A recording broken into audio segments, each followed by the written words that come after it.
तो स्वागत है फ्रेंड्स आपको हमारे चैनल अवधि गुरुजी पर। आज हम आपको बताने वाले हैं कि सेंटर ऑफ मास द्रव्यमान केंद्र क्या होता है। तो द्रव्यमान केंद्र NEET, JEE, IRT, class 10th आदि पेपरों में बहुत बार पूछा जा चुका है। This is a very important topic. तो आज हम एक ही वीडियो में इसको पूरे टॉपिक को समाप्त करने वाले हैं। तो चलिए शुरू करते हैं आज की वीडियो को। वीडियो शुरू करने से पहले मेरे चैनल को सब्सक्राइब कर लो और लाइक कर लो और बेल आइकन को ऑल पर क्लिक कर लो। तो चलिए शुरू करते हैं।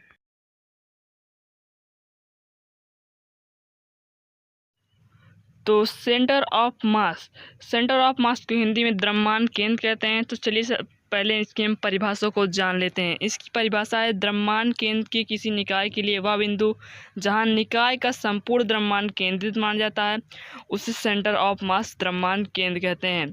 इसके कुछ महत्वपूर्ण पॉइंट हैं, जैसे कि द्रव्यमान केंद्र वस्तु के अंदर या बाहर कहीं भी हो सकता है और द्रव्यमान केंद्र की स्थिति निकाय के अंदर द्रव्यमान के बंटवारे पर निर्भर करती है। तो दूसरा पॉइंट है कि वस्तु की गति और वस्तु पर बल और त्वरण आदि का निर्णय द्रव्यमान केंद्र से होता है। तो ये कुछ हमारे महत्वपूर्ण पॉइंट है द्रव्यमान केंद्र के, जिससे आपको पूरा क्लियर हो जाएगा कि द्रव्यमान केंद्र है क्या। तो इसके बाद द्रव्यमान केंद्र के बाद हमारा द्रव्यमान केंद्र का फॉर्मूला है, जिससे हम किसी भी पदार्थ का द्रव्यमान केंद्र निकाल सकते हैं। तो चलिए उसके फार्मूले को देखते हैं। तो फ्रेंड्स, ये है हमारे द्रव्यमान केंद्र का पहला फार्मूला, जिसमें आपको किसी दो बिंदु बीच की दूरी निकालनी होती है, जिसे द्रव्यमान कहते हैं। इसमें आपको दो बिंदु दिए गए हैं, जिसमें एक का द्रव्यमान m1 है और दूसरे का द्रव्यमान m2 है, और पहले की दूरी r1 और दूसरे की दूरी r2 है।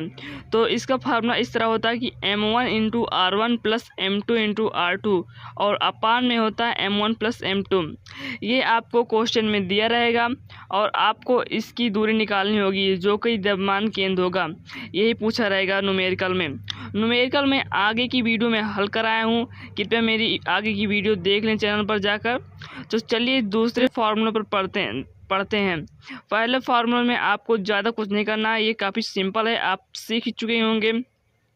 इसमें आपको केवल दूरी निकालनी होती है बस, जिसे हम द्रव्यमान कहते हैं। आपको दूरी को ही द्रव्यमान के समझना है, ना कि दूरी को आप किसी दो बिंदुओं के बीच की दूरी को समझेंगे। आपकी दूरी द्रव्यमान केंद्र है। तो दूसरा फार्मूला है हमारा x सेंटीमीटर और y सेंटीमीटर निकालना होगा। इसमें x और y के बीच को दूरी निकालेंगे और जो आएगा उसी को द्रव्यमान केंद्र मानेंगे हम।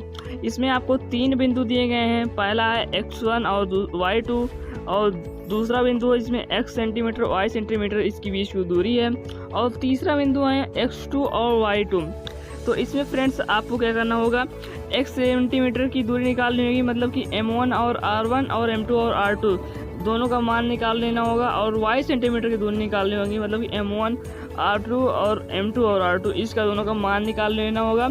आपको दो बिंदु प्राप्त होंगे, उसी को द्रव्यमान केंद्र कहते हैं। तो फ्रेंड्स, ये थे हमारे आज के दो फार्मूले, जो कि द्रव्यमान केंद्र में बहुत महत्वपूर्ण है। द्रव्यमान केंद्र में इससे ज़्यादा फार्मूला नहीं आता है। अगर आप इतना तैयार कर लेंगे तो आपका द्रव्यमान केंद्र वाला चैप्टर क्लियर हो जाएगा और आपको 10 मार्क्स क्लियर हो जाएंगे क्लास 11 चैप्टर से। और जेईई नीट में इसको बहुत बार पूछा जा चुका है, तो कृपया आप लोग इसे बहुत ध्यानपूर्वक देखें और न्यूमेरिकल को हल करना ना भूलें, क्योंकि मेरे अगले वीडियो पर जाकर न्यूमेरिकल को हल देख लीजिए।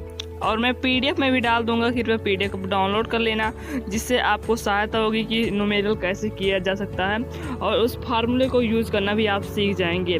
तो चलिए मिलते हैं अगली वीडियो पर। इसके लिए मेरे चैनल को सब्सक्राइब कर लो और बेल आइकन को ऑल पर क्लिक कर लो और वीडियो को लाइक करना ना भूलें, जिससे मेरी हर एक वीडियो की नोटिफिकेशन आप तक पहुँच जाए। तो धन्यवाद, thank you for watching my video.